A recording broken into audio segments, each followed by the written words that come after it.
out there. We hope you have a fantastic day tomorrow. But we're here at the Carbon Company Show today, and we have a guest with us today.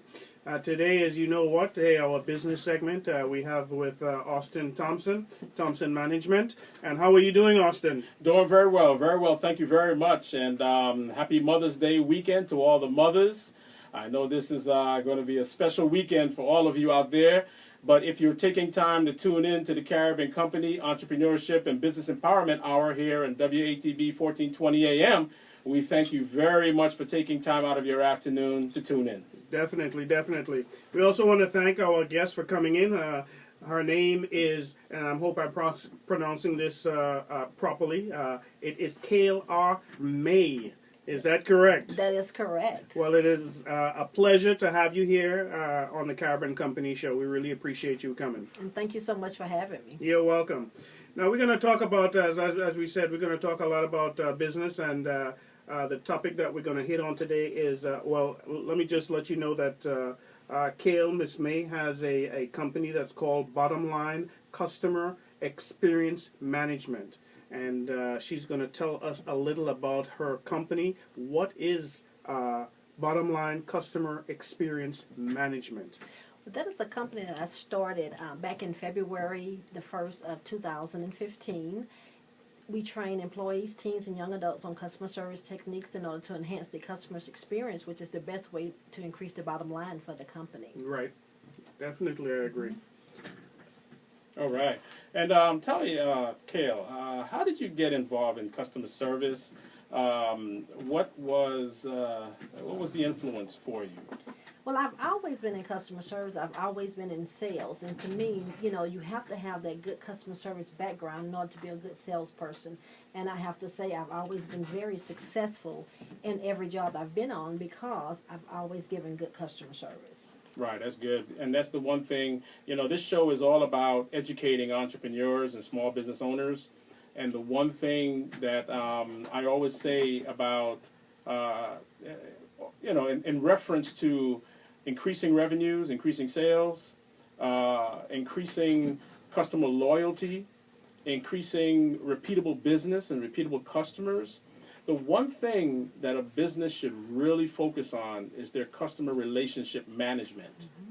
And that's the one thing that, among many things, you know, that small businesses and small business owners, entrepreneurs really don't focus on, right, or even pay attention to, because, you know, many feel like, you know, hey, I have a business here, and I'm always going to have repeatable business, right? But that's not always the case. That is not always the case at all. And I find that when I do a lot of cold calling to get my customers. And so I have to talk to them, and a lot of them have not even put training their employees for customer service into their plan for the year, into their budget for the year.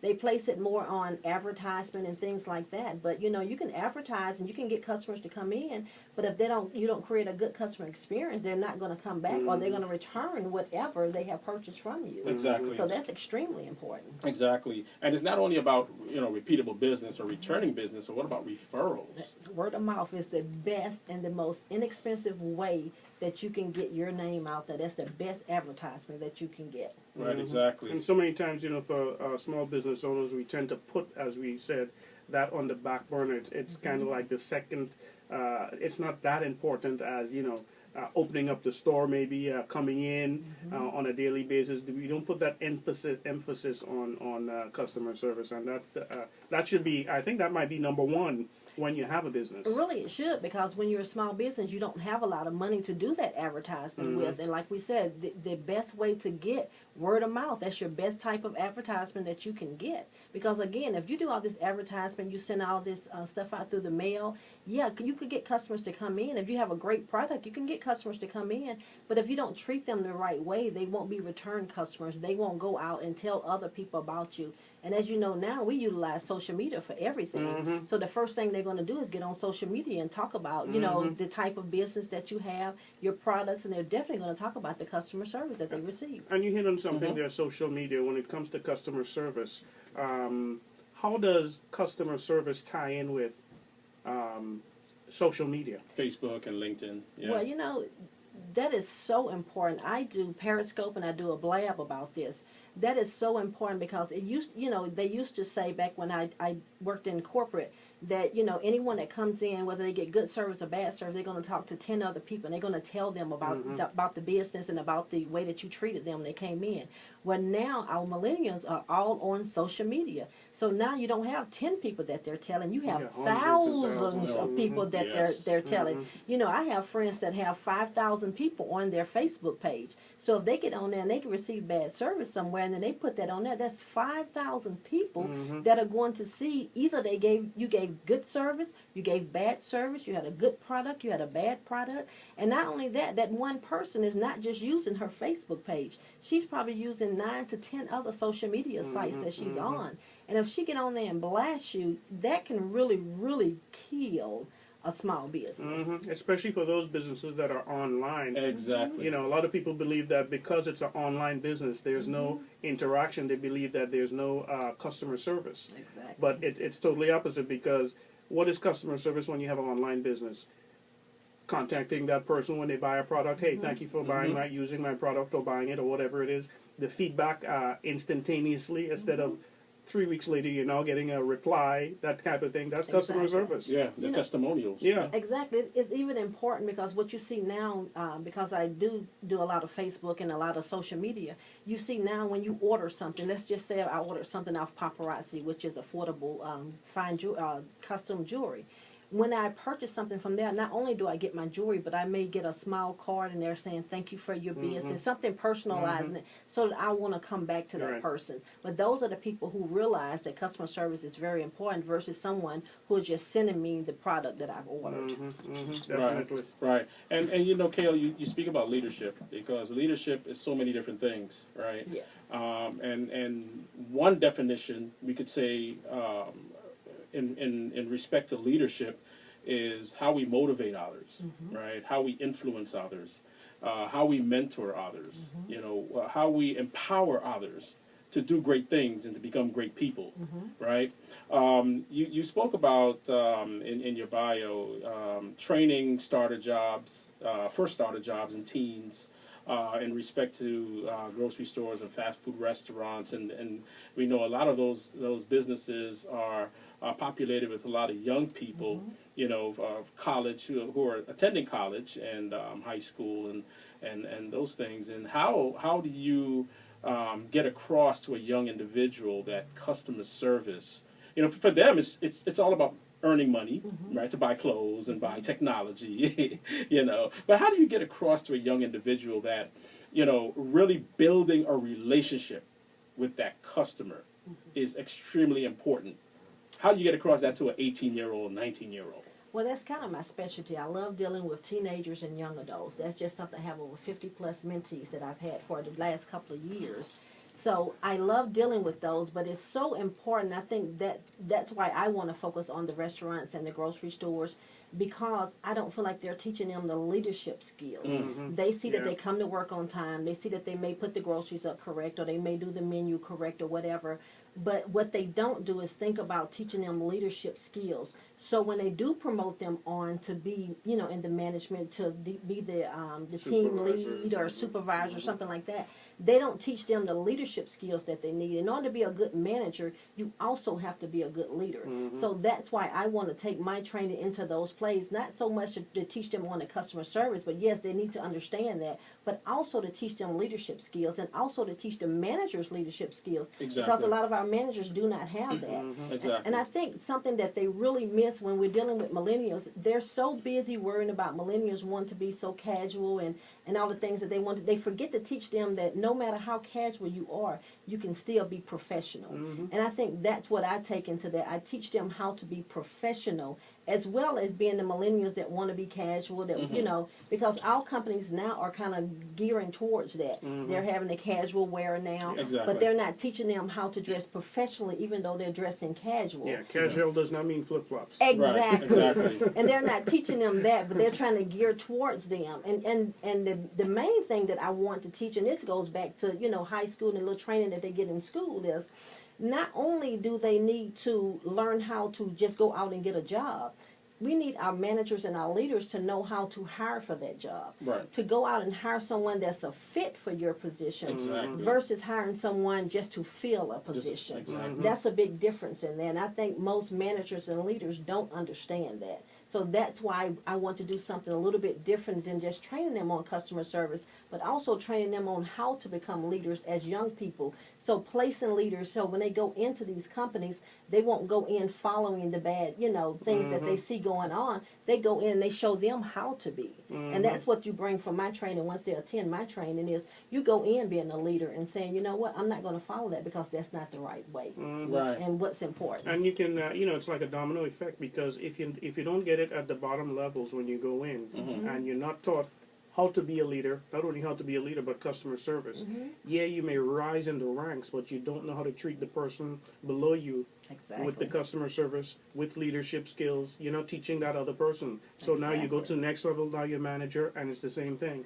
Well, you hit on 2 Exactly. points there because one point is some people don't understand that internal customer service. Those are the people that you work with every day. So you have to have a different type of customer service just for them. For them, right. The other thing is once you become a leader or a manager, then you have to know how to transfer those skills onto who's Everybody working else. up under you. Yeah. And they don't understand that because if you're a consumer now and you go around to these different businesses, you see those things are missing. The basics of customer service is missing. And it's not only missing in your frontline people, because I rarely blame the frontline. To me, if your business is not working, it's something that the Leadership, leader is not right. doing. Yeah. Exactly. So they're missing that because they have not had that training. So how can they train the ones that are under them? That's important. Yeah, they're not seeing it, and they're not sending it down the line. Exactly. Yeah, exactly. And let me ask you this. Let's say, for instance, in retail and fast food, where you do have sort of a rapid turnover with employees, businesses like that are always considered to be revolving door positions, right? You come in, you might work a few months or whatever, then you go on to something else. How does an organization really prepare leadership training in respect to customer service when they're dealing with in an environment where, well, if I hire this young person, I don't know if this person is going to be here next week, much less next month. But first of all, that should never be the mindset. Right. Because if you are treating your people correctly, they are going to be there. And something that I talked about on another one of my scopes that I do is ways that leaders kill motivation. And when you kill your employees' motivation, if you're not teaching them anything, yes, you're going to have a high turnover. But if you are teaching them things, then they're not going to want to leave you. It was so hard for me when my two boys were young. I never wanted them to get a job in a fast food or grocery store because I felt like I did not want them to pick up those bad habits. It would be much harder. They'll get a little bit money here and there to help pay for their sports and things like that. But they would pick up those bad habits that is so hard to correct. And then once they get into, getting ready to go to a career, they still have those bad habits, and it's very hard to get rid of those. And it hinders our young people because, they said it was okay that I dressed this way. They said it was okay that I act this way when I was on, working at McDonald's, Burger King, or whatever fast food restaurant it was, or whatever, first job they have.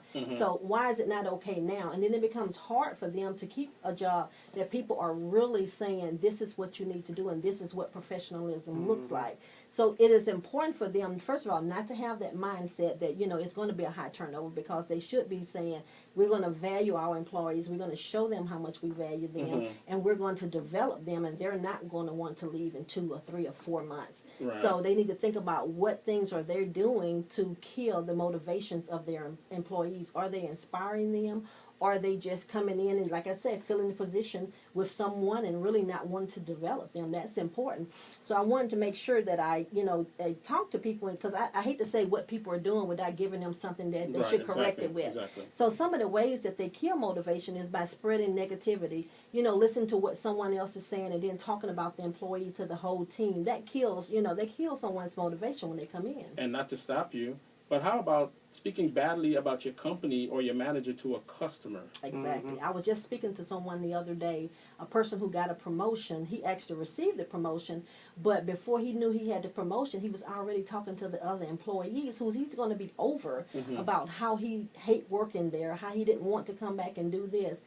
and now you have to train these people, and you have to develop them so they already have that mindset. So that's killing motivation, right? Because now it's going to be hard for him to turn that around, that he's going to be over them, because now that's his job, is to develop them. So that's important.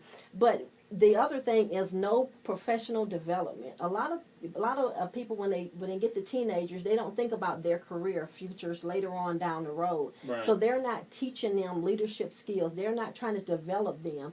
You know, you sit down, you have this conversation with them, you find out what it is they want to do later on in life, right? Right. What they want to do when they finish high school, what they want to do when they finish college. You know, what do they want to be promoted into the whatever company we're in now? Where do they want to go?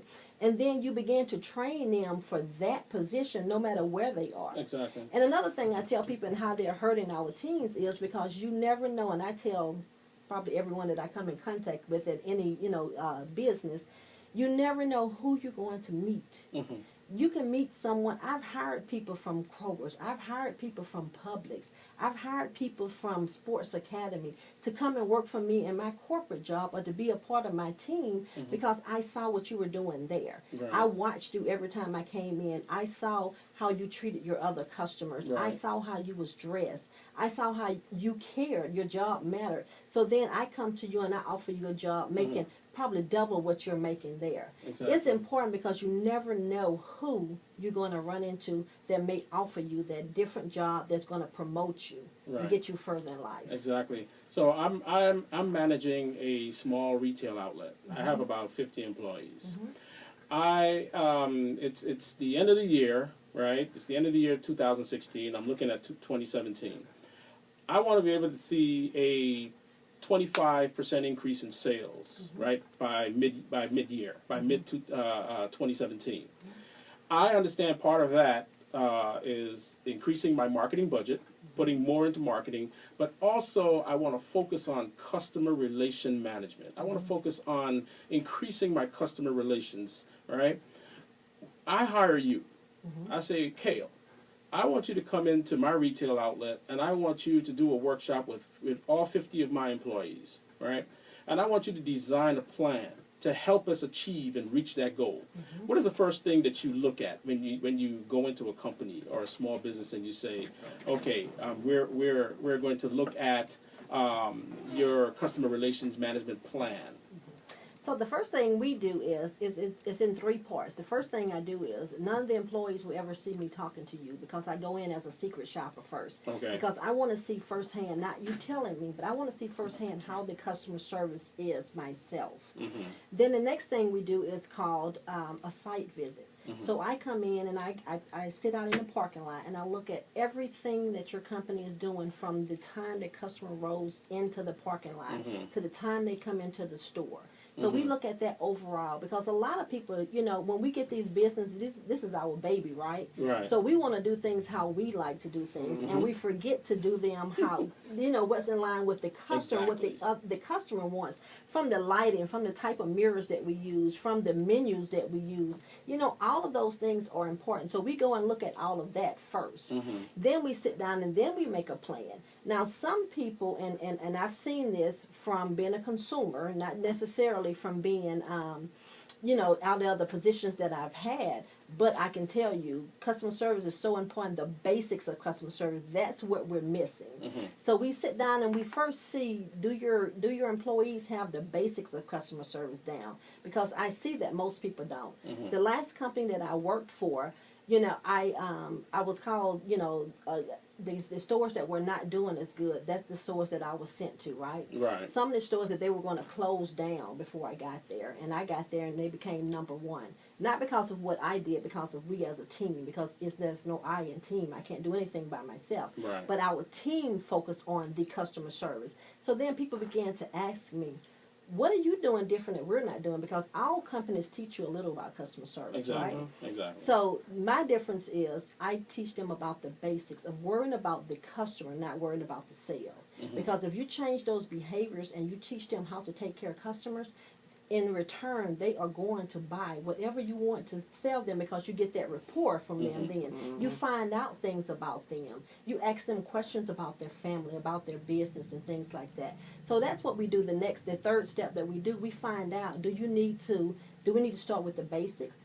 do your people even smile at their customers? Do they thank them for their business? Yeah. Do they, once they say, you know, I'm just looking, are they still in eye contact and around? That's basic customer service. Right. Are they chewing gum? Are they Right. paying attention to their customers? Right. You know, are they professionally dressed? I don't care. You know, we have all of this stuff where we can have our hair 25 different colors. We have our beautiful nails on. But some of that stuff is not professional. Right. So we have to have those conversations. And I see that that is the hardest thing for managers to do and owners to do, business owners to do, is to have those real conversation with people. Exactly. So we have to see where you're, and that's why we do the secret shoppers, because we need to find out where your customer service level is with your employees first. So do we need to come in and go with the basics first, or do we need to go a little bit higher? And there's 3 different things that we can do there.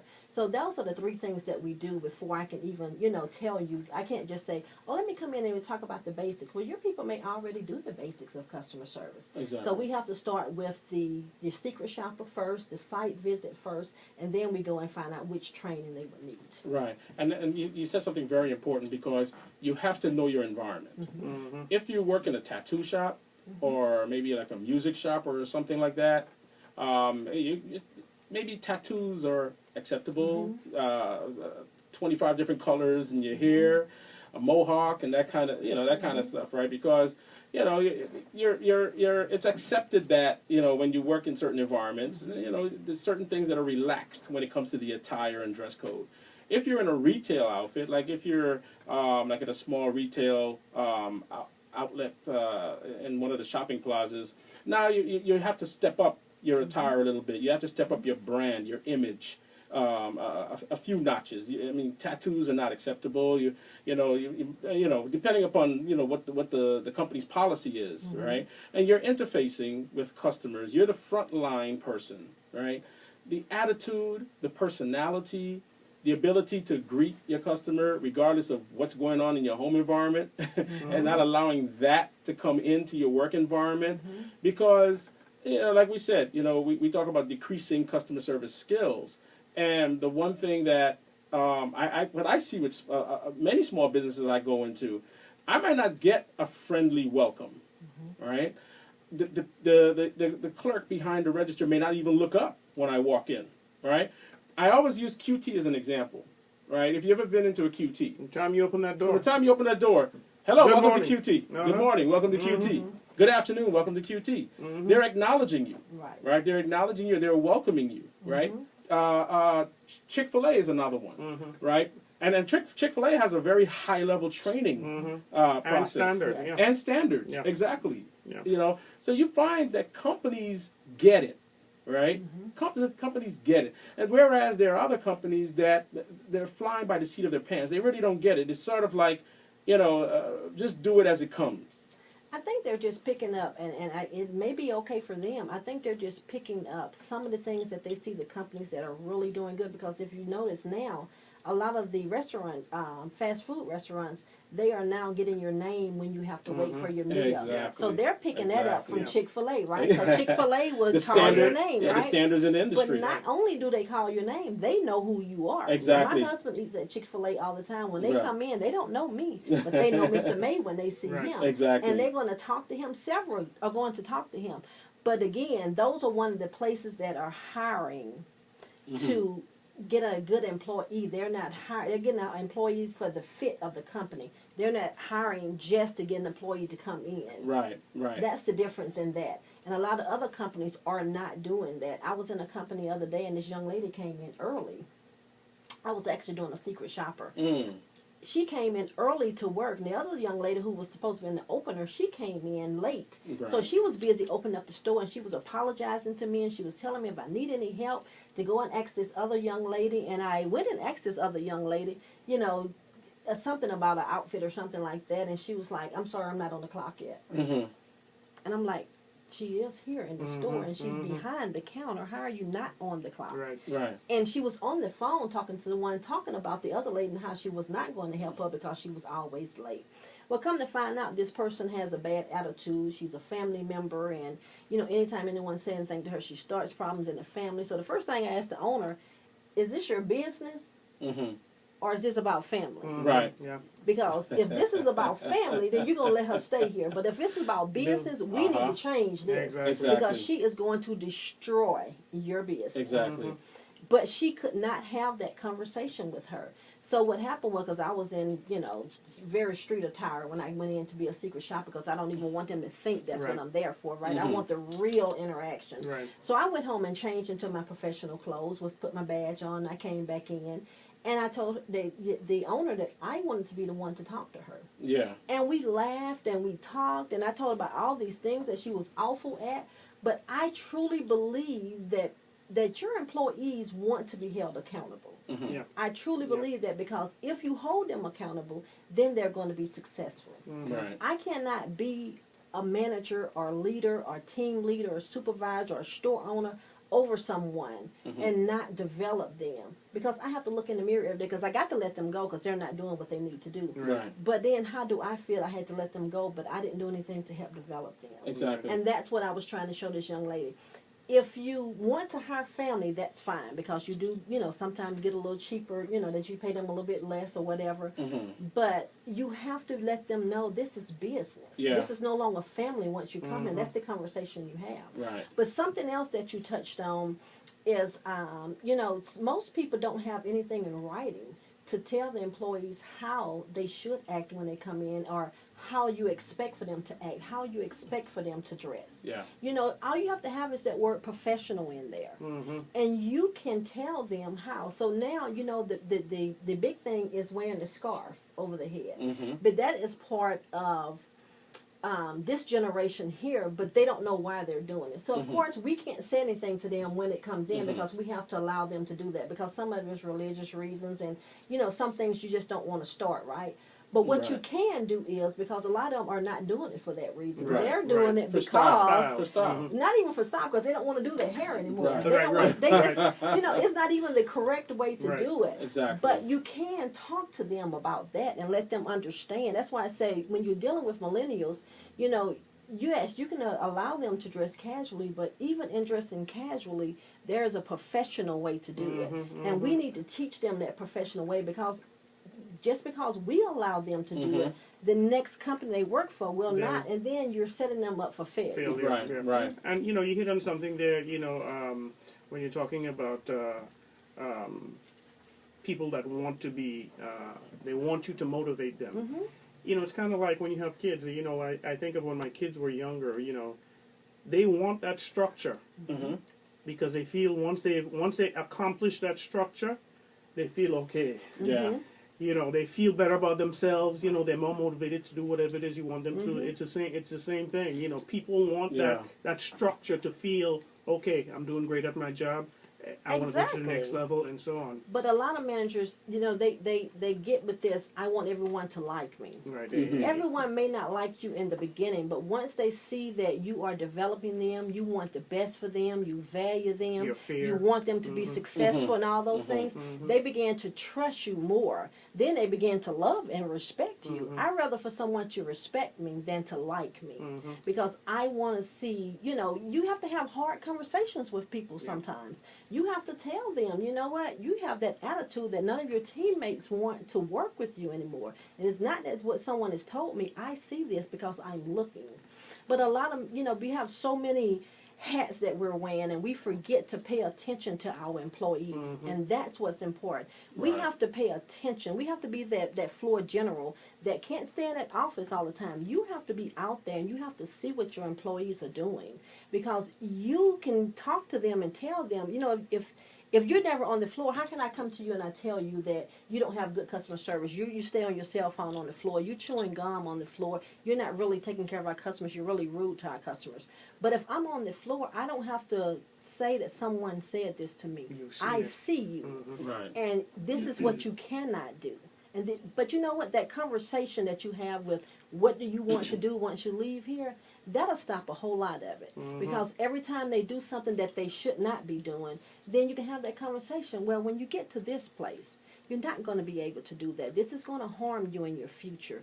But have those conversations with your employees. That's what's going to help. That's what's going to gain that trust. And Right. they're going to see that you value them. Right, and when we go back and we talk about leadership, and we look at leadership in comparison to management, we have to look at the managers themselves understanding how to differentiate between leadership and management. Being a leader, it's not about trying to win friendships. Right. It's about setting direction. It's about setting directives. It's about explaining to your staff what I want to see happen, right? This is not only going to help me or this company, but it will also help you in your development. Because to shortchange your employee by not teaching them the right way, is not doing them any justice, So in leadership, when I do leadership workshops, the one thing I always tell entrepreneurs is just be the type of leader that you would want to work for, right? Be fair, be sympathetic, right? Understand that there's going to be room for growth, there's going to be room for errors, because errors will happen. But errors only basically fosters education and produces lessons to learn from, right? Exactly. And that's the important thing when we talk about customer service, customer relations management. We have internal customers as well as external customers, and building that relationship and how it helps the organization itself to grow. Exactly. Right? Now, a lot of times they don't understand that you do have to have some personal relationship, or you should have some type of personal relationship with your employees. Right. You should know a little bit about their personal lives. Exactly. For several different reasons, but the main reason is because you value them a little bit more when you know a little bit about them. Right. You can look at them and tell kind of what's going on in their life when they come in. If they're always a good employee, then something has happened this day. You can pull them aside and kind of get them back. Like you said, don't bring your problems to work. You can kind of have that conversation with them now. Right. But if you don't have that personal relationship with them that is so important, you can't have that conversation with them. Right. That's why I Because you like, don't know what's going on. that's why I Yeah. like what you said earlier about having that conversation with them in the beginning. Exactly. Because I think what you're also setting, you're also setting a precedence of, I'm not yelling at you. I want you to succeed, and you're starting building that relationship with them where they're starting to trust you at an early stage, as opposed to waiting, 6 months down the road. Now you want to have that conversation. They're looking at you like, what are you talking about? But I like that idea about, Yeah, that's about something setting. you should have when you first come into a company or first come into a new location. You should have that conversation about what do you want to do later on in life. When they're talking to other people, you want to be listening to see, do they have any children? Are they married? Are they going to school? What are they doing after they get off work? What are some of their the hobbies? challenges? Exactly. All of that's important for you to be able to relate to them when things are happening. Right. But in having that conversation with, you cannot bring your business, your personal life into work is so important. But you have to have that conversation with them. Now, what I see a lot of people do, because it is just something set in stone, saying that this is what you're supposed to do, is have that conversation with them. So they have that first conversation with Yeah, them, right. and they never follow up anytime. No right? follow-up. They wait until the company say every 60 days or every 90 Right. days or half a year or once a year I have to do a review with you, and that's the next time you have a conversation with them. And that way it But doesn't that's seem not personal. going, and it's Exactly. not personal. You're it just doesn't going by the work. book because the book said I had to do Exactly. it. And that's what they would tell you. Yeah. Because, employees can be very boisterous. And that's what they'll tell you. You're only doing it because the company told you to do it. Exactly. But if you're pulling them to the side every now and then when you see them doing a little something, and you bring something back in that first conversation that y'all had, they understand that you were listening. They begin to value you a little bit more. They trust you a little bit more. And then you give them what we used to love to do is called managers on duty, right? So you give the employees you delegate some of your responsibilities to them. Right. Sometimes when you're not there, and sometimes when you're there, so you can see them do that. But they also see that you're trying to develop them, so that gains trust in you. They see that you value them now. Or when your manager comes in and they say, "Oh, I've been talking to Kel about this, and she told me you were doing this or that." But so many of our managers are so afraid that someone else is going to take their position, so they're scared to develop their people. But a lot of times, if you look at it, when it's time for you to be promoted, there's no one to take your place, so that holds up your promotion. Right. Right. So if you have Right. developed that person and you let your managers know, or your upper management know that you're developing people, then when something else open up for you to go, there's someone to take your place and you're not held up. Right. If you're doing your job, don't worry about someone's taking your place. Exactly. They see that you are developing Mhm. people, so you're going to be the go-to person to move people up, right? To get people promoted. Exactly. That's And you're being important. looked at somebody who's adding value to the company. Exactly, You and know? that way Exactly. you don't have to say what you're doing. They see what you're doing, Mhm. and you will be promoted because of that. Right. Well, hey, you know, for our listeners out there, man, some great information. We're Oh, going to yes. take a short break right now. Once again, this is the Caravan Company Show with Colin T, and we're bringing it to you live from 1420 a.m. And we have our monthly guest that we have usually here with us, Austin Thompson with Thompson Consulting, and we have Miss Kale R. May. And we'll be right back. We'll take a short break, and for our listeners out there, hold tight. Don't put your pencil down. We'll be right back. This is the Caravan Company Show. Excellent. Excellent. Thank you. Ooh, Excellent. this time was just Yeah. man. Yeah, I just ran in here. When we get back on, I want to just pick up with number 3 and then move to 6. I think we covered everything in 1, 2, 4, and 5. Like why you like working with leaders, Okay. right? We never really touched on that. Okay. What is it about leaders that make you feel, or what is it about leaders that appeal to you, that make you want to work with them? So we want to touch on that. Okay. And then we're gonna pick up number 6 is who is responsible for creating relationships in the workplace. The leader. Right, right. We have about 10 minutes, Uh-huh. and then we'll close up with the last one. I looked at the game like, oh Jesus, time is just zooming by, man. I looked up. I saw 4:38. I'm thinking it was like 4:20 or 4:25 or something. I'm like, man. But when you're in a conversational style, Yeah, Oh my goodness. yeah. those Yeah. things so much better. Yep. I was on an interview earlier in the week. Brought up that same question to me about hiring family members and close friends. Working with your spouse. That question was posed to me.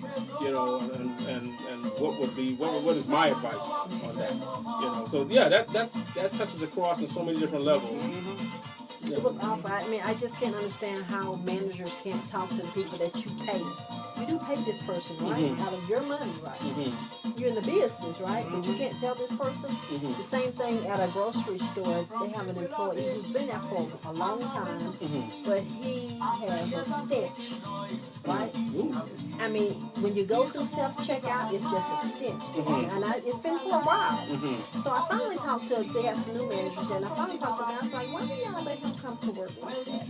And he was like, yeah, I know. He was the assistant manager. He said, yeah, I know. I've talked to my manager about it, but they said that, his mother just passed, so you're not going to really bother him right now. And I said, you're correct.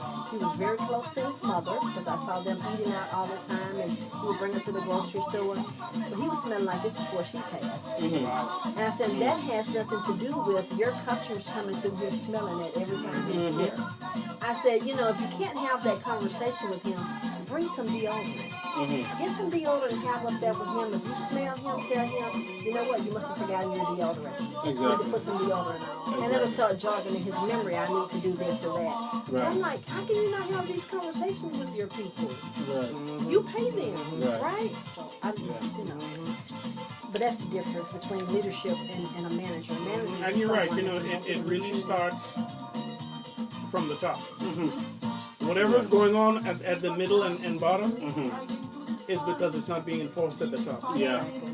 Yeah. Yeah. It's true. And you create a culture where people feel that they do whatever they want to do. Yeah. And then there's no structure. Yeah. And that's what's going on with our millennials now. That's why I want to start trying to work with some of the larger businesses, because that's what's happening to our young kids now. They're so wanting them to be comfortable. They're not teaching them the skills that's needed. And their businesses are suffering for it. Yes, you may make a little bit money, but how much money could you really make if you really gave them the skills that are necessary? Exactly. That's important. But Exactly. they're not looking at it like that. Why are these people calling me when they know I'm on the air? All right. All So right. we're hitting it up with 3, right? Yeah, we start with 3, then we go to 6. Okay.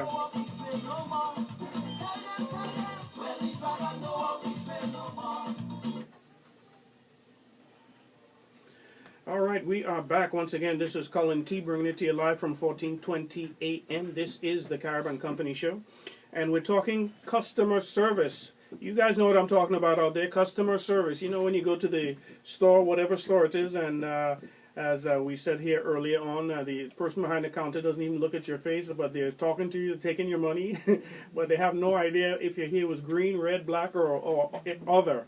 Yeah. So we're talking about customer service. Is it important? Yes, it's very, very important. And let me ask you, why do you like to work with leaders? What's so important about working with the leaders? A lot of time, our frontline workers, they really get a bad they get a bad hand, because everyone out, they see them and they're saying they're not doing what they should do. They're not giving you eye contact. They're not dressed the way they should. They're not, they don't know how to use their systems and things like that. Now, every company has some type of customer service training that they'll give their employees, but I don't look at the frontline worker when they're not doing what they're supposed to do. I look at the leaders of the company. I look at the managers. I look at the team leads. What are they doing? They are not training their people to be successful. So we shouldn't be looking at the frontline workers. We should be looking at the leaders of the company. Why are they not training their people the way they should be trained? Why are they not seeing the same things that the consumers are seeing? That's what's important. So that's why I like to work with the leaders, to make sure they have all the knowledge that they need, or all the training that they need, in order to lead their people in the right directions. I always say a leader can lead you in the right direction, or they can lead you in the wrong direction. Right. Without right. the proper training, they're going to lead you in the wrong direction. Right, and the leaders, the managers who should recognize that they need better leadership training should also recognize that they are the example setters. Exactly. They set the example, they set the tone. They set the environment, right? And especially, like I always, like I say to entrepreneurs, if you are in a micro business model, where it's just you, anywhere between you as a solopreneur to maybe like 5 people in the business, all right? Let's go beyond the micro business model to maybe about 10 or 15 or 20, right? It's not easy to hide in an organization of anywhere from 3 to about 15 or 20 people, right? It's not easy to hide. Now, if you're working for IBM or Microsoft, we're talking about thousands of employees. Oh yeah, it's easy to hide. But with a smaller business, and what I mean by hide, I mean you are the frontline person. You, the manager, are the frontline person. You, the team lead, you're the frontline person. You, the supervisor. Because oftentimes you have to be the one interfacing with the customer as well. Right. Now, if you're at a Fortune 500 corporation and you are a manager, of course you're not interacting with customers. You have your employees to do that, depending upon whatever positions they're holding at the time. But in a smaller business, and this is why it's so critical for small business owners to really get it, right? Because the customer service experience, when I come to do business with you, I want that experience that's going to encourage me to come back. Exactly. I want that experience that's going to encourage me to tell my friend or one of my colleagues to shop at your business. Right? We work hard for our money. We want the company to want our money. Exactly. And I want that experience that is not going to encourage me to come back next week or next month, but 5 years from now, right? Exactly. Providing you're still in business. And that's what a lot of small businesses don't get. You're not in business for short-term gain. Exactly. You're in business for the long term, right? And as a leader, what characteristics do you think is important to leaders who are business owners or running a business? First, they have to put themselves in the customer's place. That's the first thing. I think they leave out, they're so excited because they have a business. They leave out the customer aspect of it, of putting yourself in the customer's place. If you were a customer, how would you want to be treated? How would you want this to be done? How would you want that to be done? I think they forget about that. The other thing I think they forget about, and that's everyone that works for a small company, is you are the face of the business. That's right. I don't care who you are, and most of the time when customers are coming in, it is so hard for people to realize that that customer, whether it's a good experience or bad experience, they're not looking at you. They're looking at you as the face of the company. So when they blow up at Kale, they're not really talking about Kale. And I had to learn this myself. They're not really talking to Kale. They're talking to whatever company that you're working for, because you are the face of that company. Right. The third thing I think is so important that most people forget.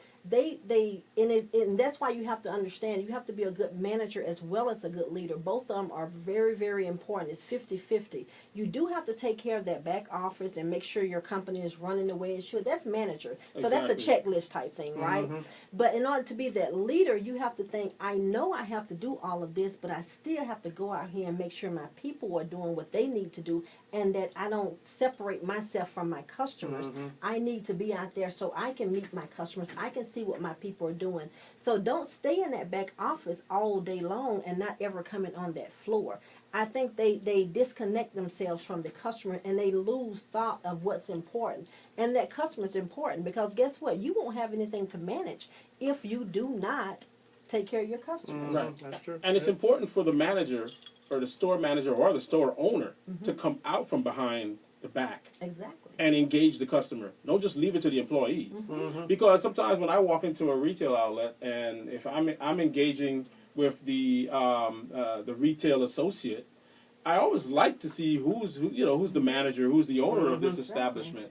And it's nice when you go and you sit down in a restaurant and the owner comes over to you and you say, how was the dish? Are you enjoying it? Well, if you have any questions, just feel free to direct them at the waiter. But I'm the owner, and I just want to welcome you tonight. That's a wonderful thing. Because it's setting the tone, just Yes. like you said. As a leader, you're in essence you're showing your employees how it's done. Exactly. You're going out and physically showing them, hey, how you doing? You liked your dinner today? You're Yeah. actually showing them. Right. And